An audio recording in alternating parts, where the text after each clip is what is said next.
I was watching a video on Insta the other day, and this guy was ranting about toxins in your food and all the stuff that's getting sprayed on us and everything else. And I agree, it's caused a lot of disease.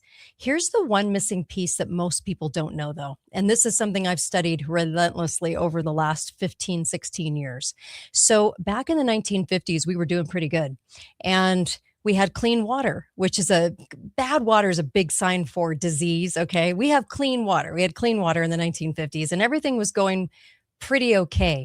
And they started spraying DDT in the late 40s, early 50s. They started spraying it everywhere on the fields, everything. And no one really thought to ask whether it was really toxic.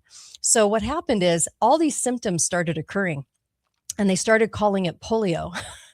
The polio symptoms were actually a poisoning of DTT, but they didn't want to come out and say that.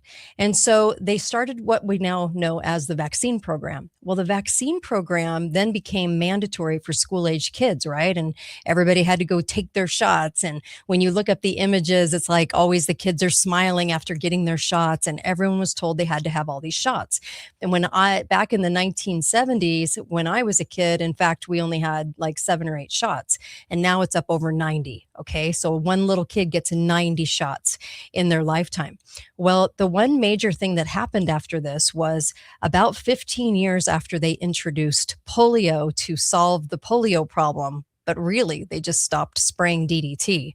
It was then the polio things that actually, started causing polio. Okay. Administering polio started causing the polio to happen. So about 15 years later in 1970, Nixon did his war on cancer. All of a sudden, cancer started booming. And no one thought to ask two things. Number one, why did polio symptoms suddenly go through the roof in the 1950s? Why did they have this problem they had to solve? Nobody realizes it was the DDT. Then when Nixon did his war on cancer, nobody goes, well, why did all of a sudden we have all this cancer? What's going on? What's causing it? They just said there's a war on cancer. Now we know whenever they do a war on drugs or a war on cancer, it just expands. It doesn't go away. So the cancer started becoming really prevalent. Childhood disease, asthma, ADHD, all of these things, right? Started going through the roof. And now today it's 1 in 2 gets cancer in their lifetime. That's how bad it is. Okay. Our health is terrible. So it's a combination. It's a combination of toxins. It's a combination of what's being sprayed on us, what's in our foods, processed foods. It's also, though, this program that got introduced to us to save the day, but it didn't save the day. All it did was basically start to tear apart our immune system. And most people don't realize that. There's a lot of things that have been in these shots all along, and they actually ruin your immune system. So all of a sudden now we're disease ridden. You have rheumatoid arthritis and you have chronic fatigue. Chronic fatigue never came out before this program started. So kind of interesting, right? That a lot of stuff started happening after this program was introduced. But a lot of adults will say, well, but it cured polio. Did it cure polio? Or did we just stop spraying? Because when we stopped spraying, and I read some of the congressional reports back in 1952 before they introduced this thing for polio that said, hey, maybe it's coming from all the DDT spraying. So they started the stopping of the DDT spraying, and all the polio symptoms went down. But they introduced the cure to polio, right? Anyway, in 1955. 15 years later, cancer goes through the roof. Just about enough incubation time for cancer to really hit via these shots, okay? Then later on, about 20 years after all of this, 20 to 30 years later, they actually admitted that 90 million doses of that polio were actually contaminated with a disease that came from the monkeys that they were messing with to do the polio. So kind of interesting that 90 million Americans got really bad doses, and then all of a sudden cancer went up.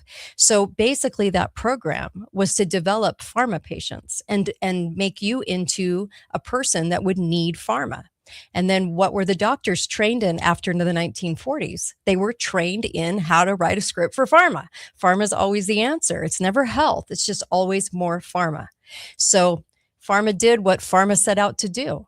And a lot of the experimentation in World War II, think back to World War II in Germany, the experimentation that was going on medically, that was for the pharma program because they were about to introduce that on the world stage. And I mean, really introduce it. They had a few before that for the testing grounds, but it was about to go full force, and boy, did it. Just a few thoughts. No one ever puts those pieces together, but it's truly a combination. And by the way, when they started spraying glyphosate in the 1990s, mid 1990s, instead of doing once over the field, they started doing it as the crop was growing so that it was absorbing all this glyphosate. That's around the same time, the mid 90s, where autism actually went through the roof. Isn't that amazing? So, in combination with the metals coming in these shots, coming via these shots into our bodies, I don't think we need further explanation on how autism went from 1 in 10,000. You don't see a lot of old people with autism, okay? You don't see a lot of people over the age of 50 with autism. There's a reason for that. But now it's like 1 in 30. We need to do something, you guys. We need to open up a lot of eyeballs to this. Go to katedalleyradio.com for more. Been doing a lot of research for a lot of years on all of these things. So thanks for listening.